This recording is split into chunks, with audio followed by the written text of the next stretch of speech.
Asante Samuel Jr. is one of the top free agents left available, who should be signing with an NFL team relatively soon. But what's the holdup? Why is one of the top free agents available in the NFL right now not signed with the team? It's been nearly 5 months since free agency began back in March, and we're in July right now. And Asante Samuel Jr. is still in search of finding his next team. Training camp takes place in just a few weeks for teams around the NFL. We have a preseason game later on this month, and of course next month as well. A decision will have to be made relatively soon when it comes to Asante Samuel for both him and the teams that are looking to sign him. Who are some possible teams that could be interested in Asante Samuel? What does the money look like? Why is he still a free agent? We're going to have that all covered in today's video. My name's Cash, and before we dive into the Asante Samuel Jr. situation, I'd appreciate it if you took 5 seconds to subscribe, help support the channel. We're trying to hit 15K by the end of the year. That's the goal. We're at like 11.3 right now. Shout out to you guys. Help us grow, help support the channel, and stay up to date with all of our daily NFL content.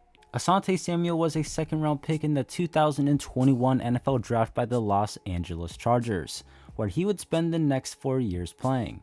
In these 4 years, Asante Samuel totaled 176 tackles, 3 tackles for a loss, and 37 pass breakups, with 6 interceptions in the regular season, while in the 2022 wildcard game versus the Jacksonville Jaguars, he had a standout game having 3 interceptions on Trevor Lawrence. This past season, however, in 2024 for the Chargers, Asante Samuel had his least productive season, but not due to so much a dip in talent, but because of his availability and his health. Samuel only played 4 games last season, missing 13 games due to a shoulder injury. The injury was described as if Asante Samuel Jr. had a stinger in both of his shoulders. At the end of the season, Asante Samuel described the injury as a stinger in both of his shoulders, but also as a condition that he's been dealing with since he was born. He declined to get into specifics, but he did mention he wasn't concerned that this injury would affect his career or his future moving forward. Before missing most of the 2024 season, Asante Samuel only missed 5 games in his NFL career, all of which came in his rookie season in 2021. He missed 5 games due to a shoulder injury, likely something similar to what he's been dealing with as of recently, as he said it's something he's been dealing with since he was born. And this injury has played a huge factor to his availability, his health, and why he's still a free agent and why he hasn't signed with the team yet. At the start of free agency, I would say Asante Samuel Jr. was one of the bigger names in the free agent market, especially at cornerback. He's a former second-round pick who is still relatively young, has shown flashes of being good, and has really good ball skills. And by ball skills, I mean on-the-field ball skills. On top of being a playmaker, for the most part of his career, he's been available. There has been some tackling issues and concerns that need to be cleaned up, but for the most part, there's been more good than bad to his name. So what's the holdup? Why is one of the top free agents available still a free agent in July? The big thing here for Asante Samuel is the fact that he had neck surgery back in April. Jeremy Fowler reported back in May that Asante Samuel, who is one of the top free agent corners in this year's class, is waiting to sign with a new team after undergoing neck surgery in April. So this neck surgery is the biggest factor as to why he likely hasn't signed with the team yet. For teams possibly interested in Asante Samuel, you don't want to pull the trigger and sign a guy who just had neck surgery. If you're meeting with him back in March and you knew about his injury history and his concerns and that he was going to have surgery, maybe you would wait. And as for Asante Samuel, well, why sign with the team when you just had neck surgery and you can take your time to recover and go through rehab and go through that process? And it looks like that process is going somewhat well for Asante Samuel. He was recently... there's a video of him training, kind of getting back in the swing of things. Here he is going through some stretches, some movement stuff, looking decently well in his recovery from neck surgery. The reports from Jeremy Fowler on Asante Samuel Jr. said that he would likely wait until July to sign with the team, which I'm assuming would be when he's physically recovered or at least capable of passing a physical to sign with the team. The initial report from Jeremy Fowler says that Asante Samuel has a checkup in early July. It's July 3rd as I'm recording this, after which he will reconvene with several interested teams and that he plans to play for the 2025 season. So I'm assuming July is when he was supposed to be cleared, and when he does, he can then pass a physical, sign with the team, and be physically ready to play, or at least practice in training camp, put the pads on, and sign with the team. And based on some other reporting, teams in Asante Samuel apparently felt that serious negotiations were not sensible until he returned from this neck surgery, and he was physically able to be cleared and pass a physical in July, which would allow him to meet with more teams as well and view really his market. And we're here in July now, so I would probably expect Asante Samuel to likely sign with the team relatively soon. That initial report from Jeremy Fowler said early July, but there's been reports since then from Jeremy Fowler that late July could be a possibility as well for Asante Samuel. So whenever Asante Samuel is ready to sign with the team, who are some options and teams that could possibly be interested in the free agent cornerback? Well, we know for a fact that the Saints are a team that could make quite a bit of sense for Asante Samuel, and they've already had a visit about a month ago. This is in Jeremy Fowler's initial report about the neck surgery, but Asante Samuel visited with the Saints in middle May. That's a team that could use a cornerback, and they could be interested in Asante Samuel. This would make a lot of sense. The coach that drafted him to the Chargers as a head coach, Brandon Staley, is now the Saints defensive coordinator, so he would fit the system and the scheme, and he would have very familiar and comfortable coaching. He would know what to do and where he would fit in on that defense. And on top of that, the Saints could also use some extra help in the secondary, especially at cornerback. Some other things that make some sense is the fact that the Saints last season signed Chase Young to a one-year prove-it deal worth $13 million, and he had neck surgery because of a stinger. Very similar situation to what Asante Samuel Jr. is currently dealing with. So the Saints are a team that isn't afraid to sign someone who has neck surgery. That's something that stands out about them. Maybe other teams would be frightened off a little bit or a little bit hesitant to sign someone who had neck surgery. We just saw the Saints do this a little over a year ago.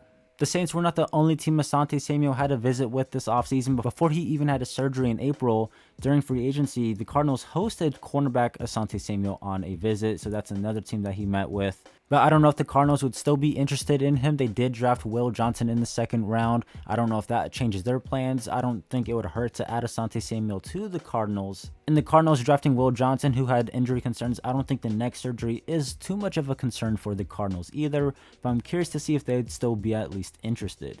Another team that makes a lot of sense for Asante Samuel Jr. is the Miami Dolphins, who just traded away Jalen Ramsey to the Pittsburgh Steelers in a blockbuster trade. They now have a huge hole at cornerback right now, and they could really use some help there. And the Dolphins now for quite some time have had an interest and been in contact with Asante Samuel.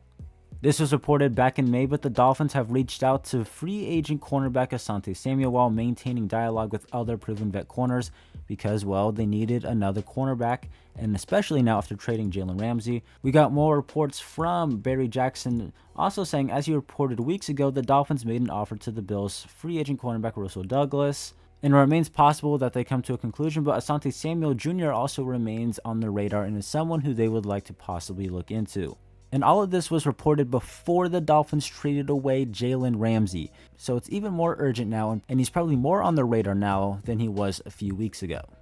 Another team that Jeremy Fowler reported that was interested in Asante Samuel was Super Bowl champions Philadelphia Eagles. He says the Eagles have considered Asante Samuel as a potential option. They lost Darius Slay this offseason to the Pittsburgh Steelers, although their cornerback room is still pretty solid. But Jeremy Fowler said Asante Samuel Jr., who's coming back from a neck injury, he is one of the top free agent corners. He probably won't sign until late July. He had initially said early July, now he says late.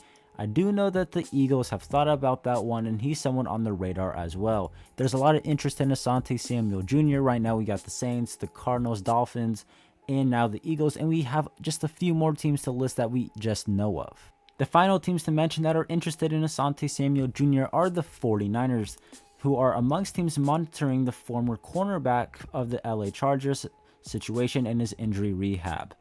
The Rams, the Vikings, and the Texans are also teams mentioned that are interested. This is from 49ers Sports Talk. The 49ers being interested in monitoring Asante Samuel Jr.'s situation makes a lot of sense. They lost Charvarius Ward in free agency. They need another cornerback to complement Deommodore Lenoir, who just got arrested, so who knows what that situation is going to end up looking like. The 49ers would make a lot of sense. Of all these teams that are interested in Asante Samuel Jr., I believe there are 3 teams that make the most sense for Samuel. This likely won't come down to money. He's not getting a big payday deal in July as a free agent. Jair Alexander just got paid $6 million, and he's a better cornerback than Asante Samuel. And there are other good cornerbacks available in free agency like Stephon Gilmore, Russell Douglas, Mike Hilton, and even James Bradbury could be an option. So a big payday is likely not in sight for Asante Samuel Jr., especially coming off a season where he missed 13 games and just had neck surgery in April. It'll probably be a one-year prove-it deal. He's not going to get a lot of money. There might be a bidding war for Asante Samuel Jr., but he also has to decide which situation makes the most sense for him. Does he take less money to get more playing time? Does he fit the defense, the scheme, the system? Where is he on the depth chart? All of this stuff matters, which is why I believe 3 teams make the most sense. The 49ers, the Dolphins, and the Saints are the 3 teams I believe Asante Samuel will end up going to. There's an obvious hole in these 3 teams at cornerback. The Dolphins, like we said, traded Jalen Ramsey. The 49ers lost Charvarius Ward, and the Saints' cornerback room is just thin and not that good. All of these teams have been reported to be interested and in contact with Asante Samuel and probably monitoring his situation and his health. He would get a lot of playing time at each of these situations. For the Dolphins, he might be the number 1 corner. For the 49ers, he might be the 2nd cornerback. For the Saints, he could probably be like the 2nd. Maybe he's a slot corner or there in that situation, depending on how Brandon Staley wants to use him. If I was to predict where Asante Samuel ends up going and the best possible landing spots for him, it would have to be one of those 3 teams. And we're going to be finding out sooner rather than later where Asante Samuel ends up signing. All reports mentioned early July or late July as the month that he will likely sign with the team. He's got a medical checkup, and that will likely dictate when he's medically cleared and when he can pass a physical and sign with the team. What team do you think is going to sign Asante Samuel Jr. for the 2025 season? Let me know down in the comments below. Make sure to like the video and subscribe, help support the channel. My name's Cash, and I hope you have a good one, and I'll catch you next time.